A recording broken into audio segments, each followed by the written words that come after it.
Hello everyone. तो आज 17 जनवरी है। पहले शिफ्ट में जो जीएस पूछा गया था उसकी अपेक्षा दूसरे शिफ्ट का जो जीएस है तो ये थोड़ा सा मुश्किल तो है। मतलब मैं कह सकता हूँ कि सेकंड शिफ्ट में जो जीएस के प्रश्न पूछे गए थे तो ये पहले शिफ्ट की अपेक्षा थोड़े से कठिन थे। और यहाँ पर दो प्रश्न जो कि सबसे पहले ही पूछ लिए गए मैथ के, तो आपने देखा था कि शिफ्ट वन में मैथ के प्रश्न शायद नहीं थे ना। तो चलो, ये जो क्वेश्चन है, एक वृत्त का क्षेत्रफल 314 सेंटीमीटर स्क्वायर है, इसका परिमाप आपको निकालना था।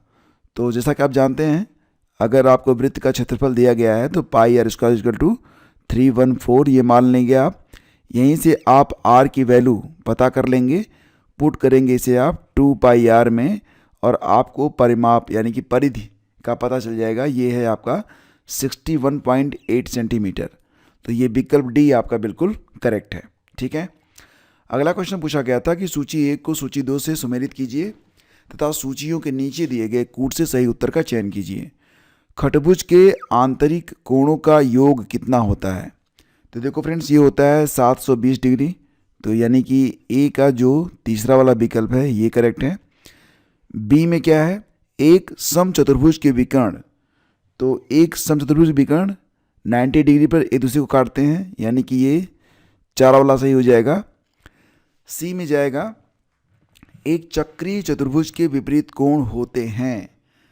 तो दोस्तों ये हो जाएगा आपका संपूरक। ठीक है ना, ये पहला वाला विकल्प सही है। और डी में क्या होता है? अष्टभुज के विकर्णों वाला जो क्वेश्चन है यहाँ पर इस प्रकार से है कि अष्टभुज के विकर्णों की अधिकतम संख्या। तो कैसे निकालते हैं आप? 1/2 n-3, इसी प्रकार से होता है ना फार्मूला, ये 20 आएगा आपका। तो डी का 2 आपका विकल्प इसमें जो सही है वो डी का 2 वाला विकल्प सही है। ठीक है ना, तो 2 वाला विकल्प ये ऐसे रख लो, ये आपका आंसर बन जाएगा। ठीक है ना। चलो आगे बढ़ते हैं। अगला क्वेश्चन था कि मध्य साइबेरियन पठार कहाँ पर स्थित है?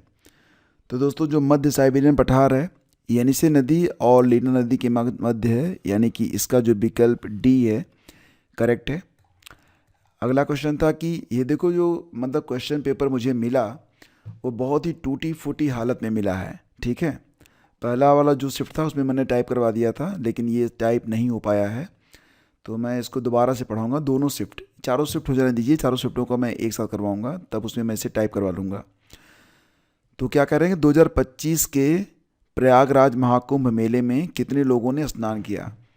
2025 में प्रयागराज में महाकुंभ मेला लगा था, तो कुल मिला के 46 करोड़ ये आंकड़ा था। विकल्प ए वाला जो ऑप्शन है ये आपका करेक्ट है।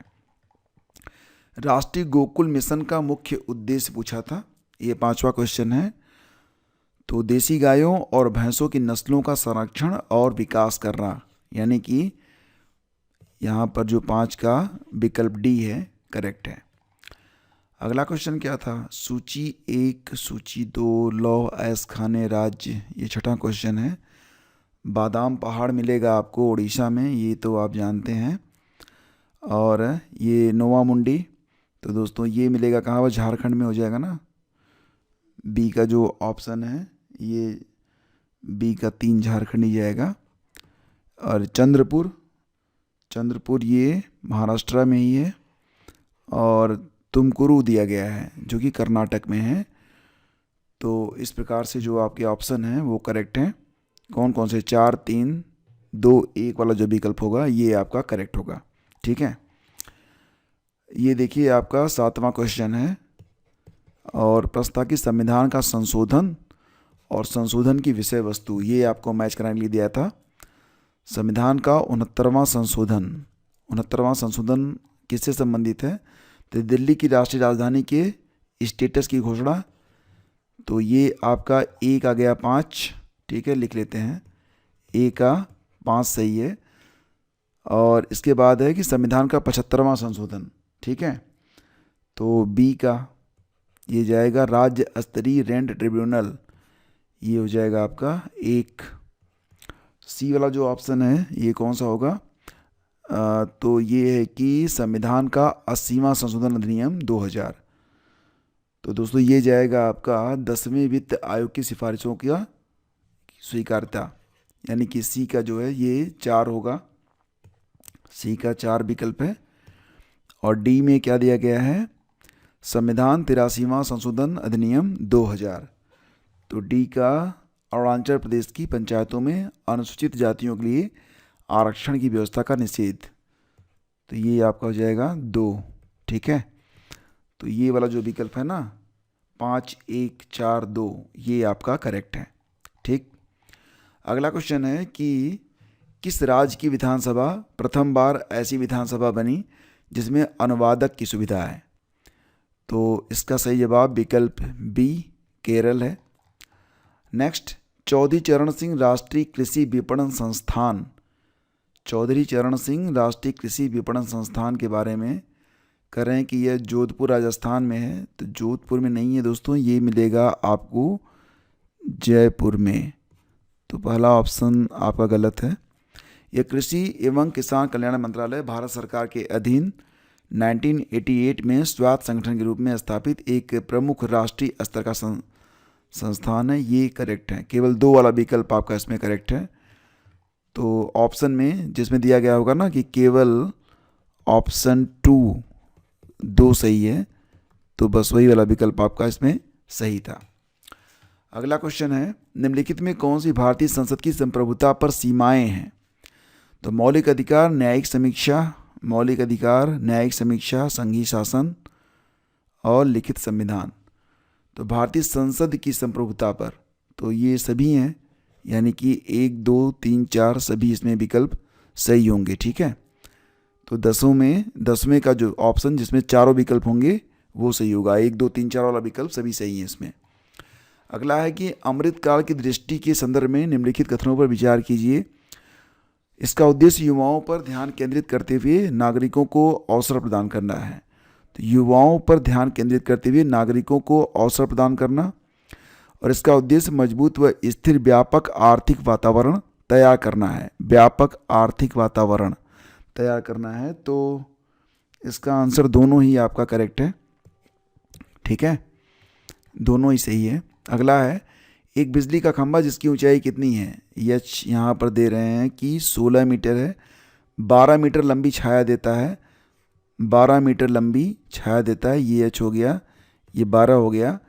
समान परिस्थितियों में एक पेड़ जो 15 मीटर लंबी छाया देता है, मतलब ये जो जहाँ पर 12 है ये 15 मीटर लंबी छाया देता है, तो इसकी जो ऊंचाई एच है ये आपको पता करनी थी। ठीक है, तो इसका जो आंसर होगा ये 20 मीटर हो जाएगा। मैं आपको हल करवाऊंगा तो इसको डिटेल में हल करवा दूंगा।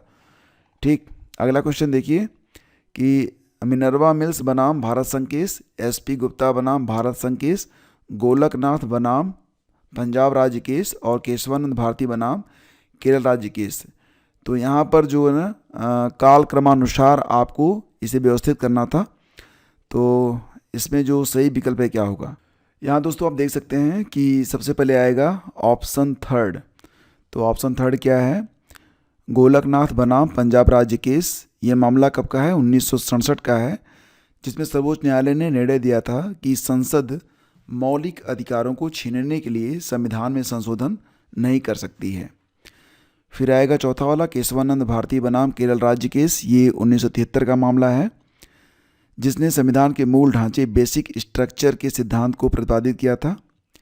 फिर आएगा मिनर्वा मिल्स बनाम भारत संघ केस, पहला वाला 1980 में हुआ। तो इसमें क्या हुआ था, न्यायालय ने संविधान के मूल ढांचे के सिद्धांत को दोहराया और संसद की संशोधन करने की सीमित शक्ति की पुष्टि की थी। और एसपी गुप्ता बनाम भारत संघ केस ये 1981 का है, तो इसे प्रथम न्यायाधीश मामला भी कहा जाता है, फर्स्ट जजेज केस। यह आया था 1981 में। तो इस प्रकार से आपका 3, 4, 1, 2 जो विकल्प है ये आपका करेक्ट है। ये बहुत इंपॉर्टेंट है, मैं तो कहूँगा इसे आप रट के रखिए, क्योंकि ये फॉर जनरल नॉलेज बहुत ज़रूरी चीज़ है। अगला क्वेश्चन देखते हैं कि मधुमक्खी का नृत्य स्वरूप जो भोजन खोजने एवं संचार के लिए उपयोग किया जाता है। तो दोस्तों अंडाकार और स्वल्प नृत्य, यानी कि ऑप्शन डी इसका करेक्ट होगा। अगला क्वेश्चन है कि India today, modern India, Oxford history of India, social background and Indian nationalism. तो मतलब ये जो आपका जो क्वेश्चन है ये 15 है और ये आपको मैच करवाना था, ठीक है ना।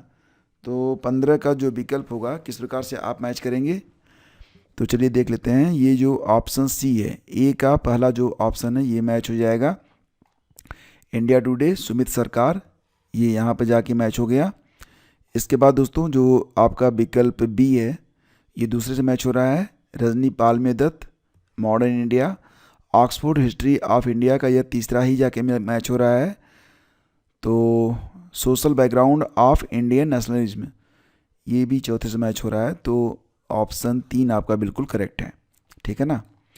अगला क्वेश्चन की निम्नलिखित घटनाओं पर विचार कीजिए तथा इन्हें सही कालक्रम में व्यवस्थित करिए।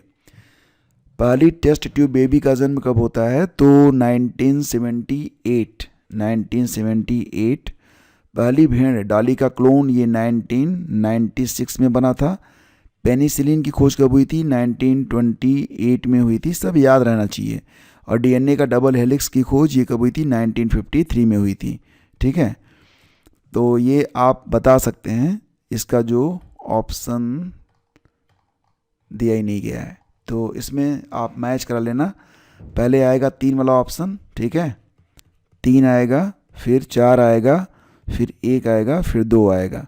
ये जिसमें ऑप्शन होगा ये आपका करेक्ट होगा, 3 4 1 2, ठीक है। अगला क्वेश्चन है, आईने दसाला बंदोबस्त कब लागू किया गया था, तो दोस्तों टोडरमल ने इसे लागू किया था 1580 में। ऑप्शन बी इसका करेक्ट है। ये दोस्तों आपका क्वेश्चन नंबर 18, ये काफ़ी जो है मतलब एकदम पढ़ने योग्य नहीं है, फिर भी मैं इसका आंसर आपको बता देता हूँ। तो इसमें पहले का जो ऑप्शन है ये 4 के साथ जाएगा, राष्ट्रीय पांडुलिपि मिशन, ये 4 के साथ जाएगा। स्मारक और पुरातन वस्तुओं पर राष्ट्रीय मिशन, जो बी का ऑप्शन है ये 3 के साथ जाएगा, 4 के बाद 3। इंदिरा गांधी राष्ट्रीय कला केंद्र ये जाएगा 1983 वाले में, और डी वाला जाएगा पहले के साथ, ठीक है। तो यानी कि जिसमें ऑप्शन होगा 3 4 2 1, 3 4 2 1 वाला जो ऑप्शन है ये आपका करेक्ट होगा, ठीक है।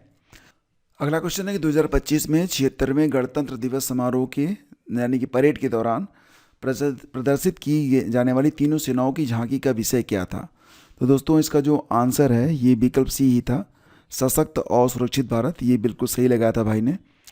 अगला क्वेश्चन होगा कि किसी निश्चित स्थान के चुंबकीय यामोत्तर में पृथ्वी चुंबकीय क्षेत्र का क्षैतिज घटक इतना दिया गया है। तो मतलब ये जो क्वेश्चन था इसका आंसर बनेगा कितना, तो 24 का आंसर दोस्तों बनेगा बी, 0.52 जी, ये आपका बिल्कुल करेक्ट है।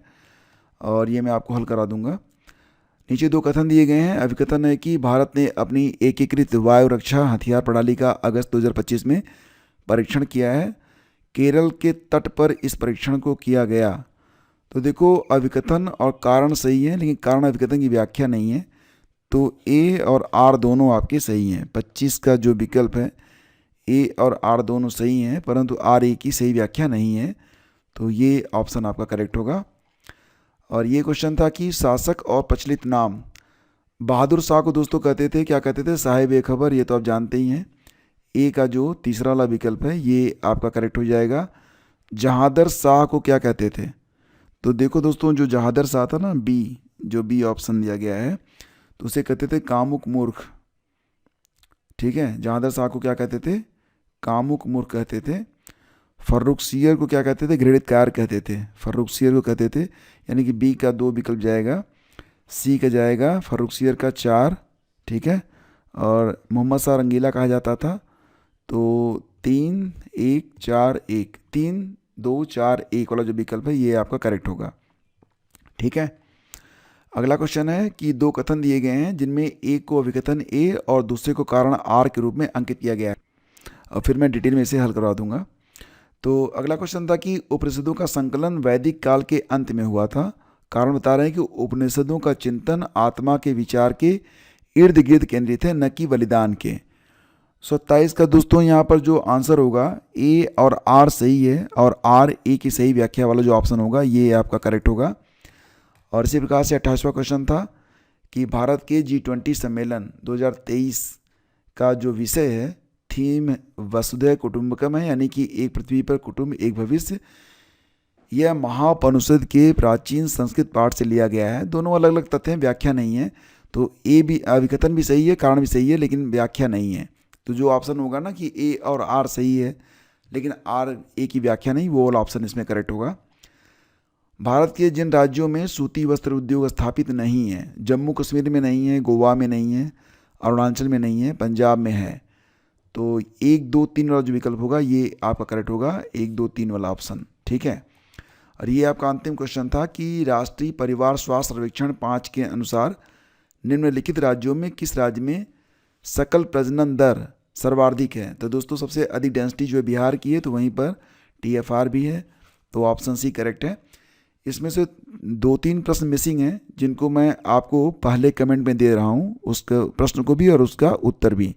तो पहला कमेंट आप चेक कर लीजिएगा, और अगर किसी प्रश्न में आपको विशेष क्लैरिफिकेशन चाहिए तो कमेंट कर दीजिएगा। धन्यवाद आपका।